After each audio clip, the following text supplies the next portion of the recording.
Здравейте! Днес ще говоря за толстоизмът в Русия. Защо говоря на тази тема и защо в Русия?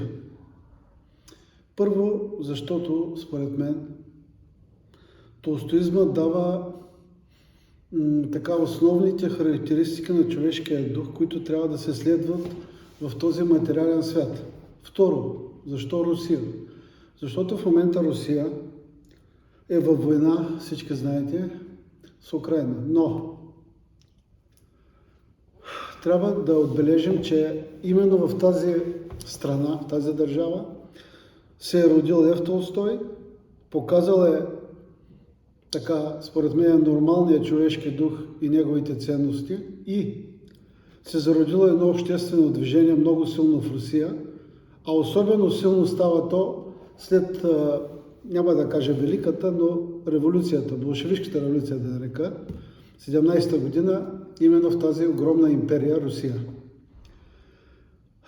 Ще започна с няколко думи вкратце за този толстоизъм, да го наречем религиозен, преди тази голяма революция, социална революция. Тя не е духовна революция, тя е социална. С една дума Толстой със своя начин на живот и със своите нови, така да кажа, трудови, които не са художествени, а изцяло философско-религиозни, да не кажа богословски, показва той първо на самия себе си какво е ценното в него и след това всичко това става достояние на хората и в Русия, и в целия свят. Именно без негово участие започва едно социално движение, което така е потикнато и организирано от неговия пръв приятел и съмишленик Владимир Чертков. Именно Чертков иска така и подбужда Толстой и показва колко той е ценен за хората и в тогавашното време и за бъдеще, защото наистина няма изчистен човешки дух, човешко съзнание. С теорията на Толстой и с тази практика, която се подпомага от Владимир Чертков, започват да се създават отделно първо кръжоци, съвсем на теоретична основа, а след това самите хора пожелават, и това най-вече от дворяните, първоначално комуните са съставени от дворяни, започват да изоставят своя начин, така да кажа, паразитен начин на живот и започват да образуват комуни, в които те работят земеделски труд. Няма да се спирам на тези комуни, те са наистина малко и предимно от богати хора. Има такива в Русия, има в Украйна. В Украйна ще спомена Александър Будянски, който е много голям помещик, който се отказва от всичко. И всяка една биография на тия хора е страшно интересна и поучителна, но като цяло след този така малък, плах период на тези комуни, а отделно има така и само духовни хора, които следват неговото учение, независимо от каква професия изповядват, те са също много, пак във висшето общество на Русия. Много малко селени достигат неговите възгледи на Толстой за християнството. В скоби имало е така наречените сектанти в Русия, които се доближават най-близко до Толстоевите възгледи, така да кажа, религиозната група на духоборите. Но това е друга тема за отделните секти. Като цяло, след смъртта на Толстой, а именно когато избухва революцията, а и по време на революцията 18-та година, Владимир Чертков отново излиза начело и той се опитва да спаси тези хора, които наистина са религиозни и не желаят да вземат оръжие и да убиват своите братя. Съвсем неизвестно е, но това е исторически факт, че със съгласието на Ленин, разбира се, и съдействието на Владимир Груевич, той е секретар на съвета на народните комисари, може да се каже личен секретар на Ленин, и всъщност той спомага да се образува един религиозен съвет, начало на който стои Владимир Чатков. Този съвет има отделни представители във всяка един град на Русия и когато човек откаже да носи оръжие, да участва в... тя е била и гражданска, и война срещу съюзниците, тогава минава през съда, а експерта, който казва дали този човек действително е религиозен и не може да носи оръжие, са тия експерти, назначени от този съвет. Той формално продължава до 28 година, но неформално 21 година почти няма никаква сила този съвет, но все пак е един малък опит да се даде, така да се покаже малко разум в тези отношения между хората. Именно Чатков след революцията решава да популяризира така идеите на Толстой, неговите книги и тази практика човекът да не участва в никакво усилие и с двете си ръце да си дали получава хляба. Тоест физическият труд е много основно занятие за нормалния човек, защото бягство от физически труд няма значение, селски, какъвто и да е, човека губи много от това. А именно, че когато той не е сред природата и не упражнява някакъв такъв наистина производителен труд, но не говорим за машини, говорим най-вече за земеделие. И тогава се създават, поне са намерени до сега, което аз знам, в архивите 100 комуни. Тия комуни са само от толстоисти в Русия. Отделно, същия той Владимир Бонч Груевич, той отново ходатайства пред Ленин и 21 година излиза един указ, да го нарека, постановление на тези народни комисари в Русия, с които се разрешава на всички религиозни хора да изповядват своята религия. Тоест в Русия беше общо прието и се говори, че е забранена религията, това не е вярно. Забранена е само православната църква с нейните църкви и свещеници, които теоретично само прославят Бога, но на практика всъщност не вършат никаква работа. А именно тези секти в Русия, според Владимир Груевич, те са около 20 милиона. И именно тези религиозни групи се ръководят и организатори Владимир Чатков и още двама толстоисти, Бирюков и Трегубов.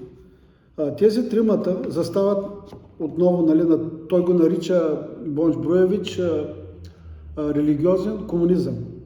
Издават се, особено така в това отношение, който клони към комунизма, е Иван Трегубов. Той е бивш богослов.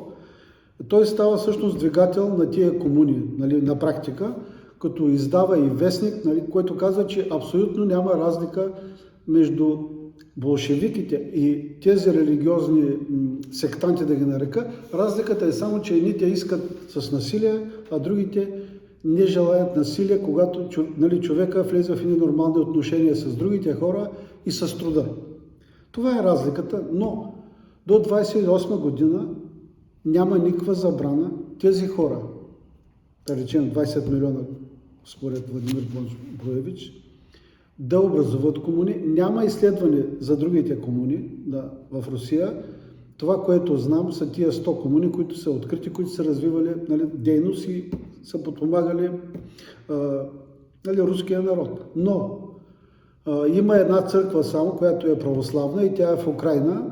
Не се сещам в кой град, но нейният, да го кажа, владика или ръководител е извън православието, макар че православен се води като реформатор, Неплюев се казва, която църква и манастир е на полето и самите монаси работят на полето, всъщност като са работници, само че не се прибират в родните си домове, а влизат в църквата и в манастира. Тази църква също е оставена и тя съществува в Украйна, православна църква с по-особен вид. Съществува до 28 година. И това всъщност този религиозен комунизъм, който е разрешен и действително го има в Русия от 21 година, той и 20-та година започват, но не са регламентирани, няма закон да ги узаконява. 21 година абсолютно законно, с разрешение на тази, светска съветска и болшевишка държава, съществуват такива комуни в цяла Русия и именно хората показват там, че човекът, ако не бъде принуждаван с насилие, той показва своите така положителни черти и качества и неговата дейност е ползотворна и самия той се чувства добре, защото не е насилван от никого. За съжаление, когато умира Ленин, Сталин, по-малко Сталин, но повече Троцки, който е бил много краен атеист, започват една борба с Владимир Бонч Бруевич, тези комуни да бъдат забранени. Борбата продължава до 1928 година, като гласно или негласно започват да ги преследват, да ги карат принудително да плащат данъци, а те не се плащали данъци, те са се давали излишъка на този, който има нужда. Нали, малко са били не така изцяло към държавата. И 28 година обаче няма на къде и тези всички комуни са принудени, са забранени. Хората, нали, които не се подчиняват, са изпратени за заточение, убивани и така нататък, но повечето се покоряват. Какво става с толстоистите? Толстоистите единствено са ползват с тази привилегия, защото те почти са болшевики, като махнем насилието. За тях се разрешава на тях, изима постановление от 1931 година, мисля беше, да се изселят от всички градове на Русия и да се заселят някъде в степите на Казахстан или някъде далече в Сибир, да не бъдат сред гражданите, сред хората, да не дават в кавички лош пример. Действително, повечето толстоисти се примиряват, но тези, които не се примиряват, 1000 човека, се дигат от всички градове на Русия и образуват една комуна. Тя е до град Новокузнецк, но тогава е нямало град, било е пустош и създават там селища и живеят там, като абсолютно не, държавата там не се намесва и живеят така по принципите на Лев Толстой, т.е. на свободни християни, които работят с ръцете си, не желаят никакво насилие, не участват и не плащат данъци. Това нещо продължава до 1938 година. От 1931 до 1938 година тази комуна съществува. Дали, имало е някакви там опити, но те или иначе устояват, даже една по-така непримиримна група се отделя от тях. Искам да спомена, нали, да кажа и първият, който е бил като председател на тази комуна, Мазурин, този, който е така най-силната личност, която не се е примирявала с постулатите на държавата и пише писма и до Сталин, той беше Сергей, само секунда да видя как му беше, Сергей Булигин. Този човек, поне за мене, е пример така на истински човек. Той е непримирим. И по времето на царизма, баща му всъщност е бил толстой и е живеел близо до Толстой, бил е помещик. Сергей е посещавал Толстой, много добре го е познавал, но непримирим е и с царска Русия, и с болшевишка Русия. Този човек до последно е държал на всички така истински ценности, нравствени на човека. Пише много голямо писмо до Сталин, което обяснява, че нали, грешно се хванали този път на комунизма, който го насилствено карат хората и тази индустриализация, която искат да направят. Нали, това може би за, как да кажа, за производство, но за човека това е грешен път и не трябва да се води. Така или иначе той се отделя от тая комуна, която е била в Новокузнецк. Няколко човека се отделят далеч в Сибир и там някъде всъщност го убиват. Това е този много добър човек, който, за съжаление, такива хора не търпи никоя власт, нито царска, нито болшевишка, нито, как да кажа, демократична. С една дума, без да навлизам в повече подробности, исках да покажа и да докажа и да разберете, че имало нормални хора и не всички хора са болшевики или пък фашисти, демократи, патриоти. Всичко това нещо е навеяно отвън. Вътре в човека има една, как да кажа, една чистота, една част, която е от Бога. Това е неговата същност, това е от Бога. Това е именно моралният закон. Той е вътре в нас. И всички го отричат. И държавата, и религията. Нали? Всичко се дава, нали, Мохамед, Христос и така нататък. Всичко това и от Мохамед, и от Христос, това е вътре в човека и всичко е разтегливо. А всъщност той събира всичко и го показва. А тези хора в Русия, особено след 17-та година, така наречен религиозен комунизъм, който не е нелегален, а е напълно законен, нали, може би ще започнат, не знам дали ще започнат да говорят за него, нали, учените в Русия и света, но той е единственият пример, когато хората живеят нормално.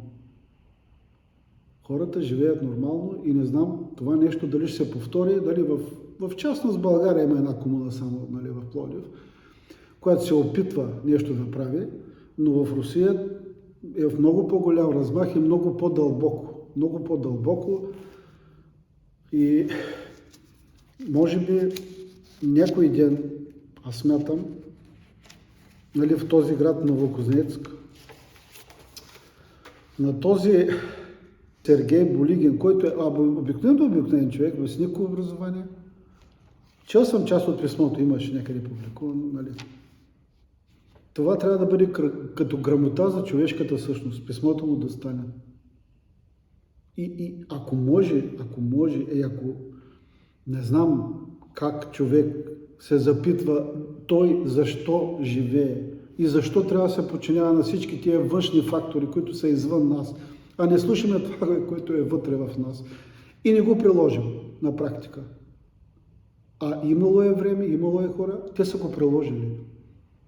Така или иначе тази страна е Русия, колко да не са исканали там на някакви геополитици, политика и така нататък, но всичко това е външно. Вътрешното, истинското, което е в нас, то не съществува на практика. Нито в политиката, нито в каквато и да е идеология. Нали? Както и да прозвучи. Единственото устоизма дава тази същина на човека и я показва. Така, това исках да кажа. Ако някой е разбрал. Благодаря.